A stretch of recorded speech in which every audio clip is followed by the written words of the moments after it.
Fluoride in drinking water.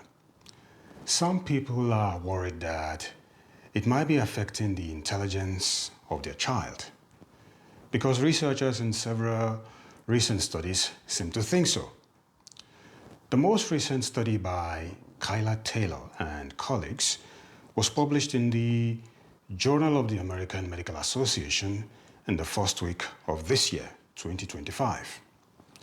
And when multiple researchers working independently are saying the same thing, the people should listen, and their governments should take action to at least determine the truth. The main findings of the new study is that the higher the amount of fluoride your child is exposed to, the lower will be the intelligence of the child.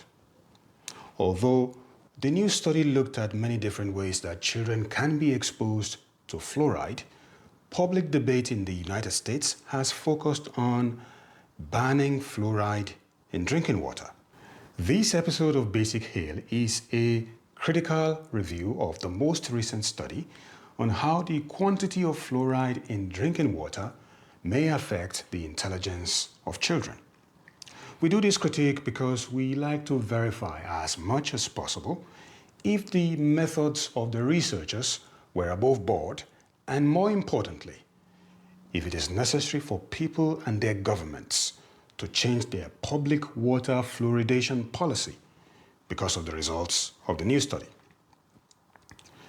To do this critique, we used the critical appraisal tool for systematic reviews by the Johanna Briggs Institute to assess the study. We found that the study fulfilled 9 of the 11 criteria for a good meta-analysis. The study did not adequately address criterion numbers 11 and 10 of the tool. To clarify, the 10th criterion on the Johanna Briggs critical appraisal tool is not really applicable to the study, perhaps because the researchers were not intent on influencing policy, although they recommended that a risk-benefit evaluation of how much fluoride people are exposed to is necessary. This recommendation also indirectly covers the 11th criterion on the critical appraisal tool. There is, however, a minor incoherence in the results of the study. This p-value indicates that there is no significant evidence that drinking fluoridated water at less than 1.5 parts per million can reduce the intelligence of children. But if you look further down in the narrative of the research article, the authors make the claim that it does.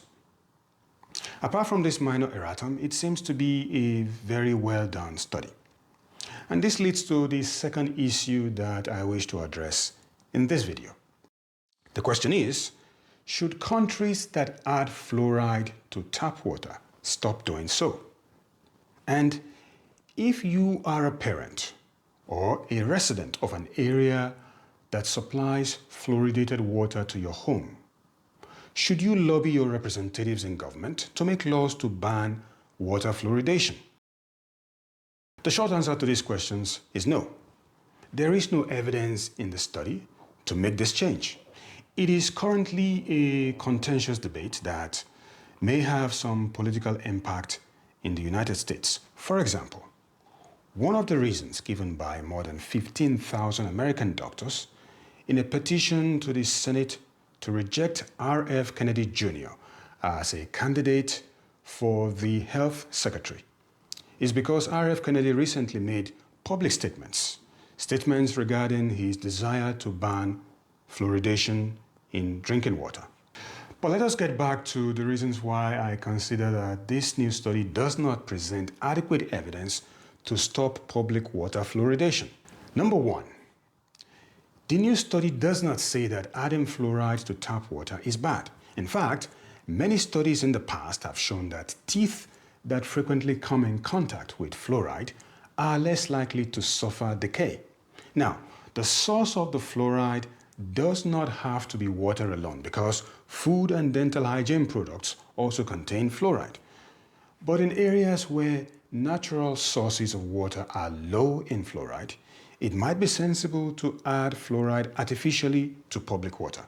For this reason, the recommended concentration of fluoride in public water in the US is 0.7 parts per million, while the World Health Organization recommends between 0.5 and 1.5 parts per million. Another issue to consider is that most countries in the world do not add fluoride to public tap water. But when we look at the prevalence of tooth decay among children in different countries, there is no clear correlation between public water fluoridation and tooth decay. For example, France and Germany have never fluoridated public water nationwide. Yet, tooth decay happens less frequently among French and German children compared to American children, where public water fluoridation is done.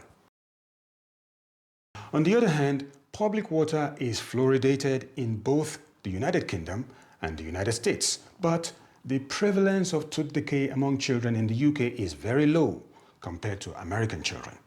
So, if tooth decay occurs at similar levels of prevalence in countries that have fluoridated water and countries that do not, is there any proof that exposure to fluoride helps to reduce the occurrence of tooth decay?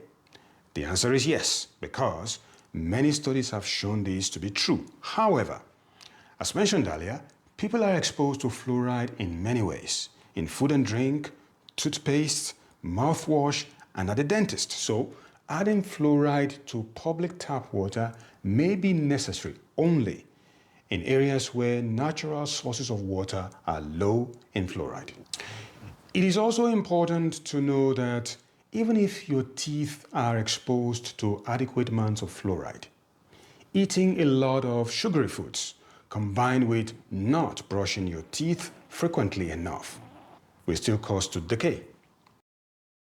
For people who live in areas where the public water is fluoridated, and you are worried that this may affect the intelligence of your child, the question that I posed to you earlier is that, should you lobby your government representatives to make laws to ban the fluoridation of public water?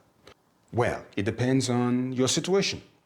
You do not need to make this change if your local government restricts the fluoride content in public water to less than 1.5 parts per million. The new research does not show a reduction in intelligence among children if the fluoride content of water does not exceed this amount.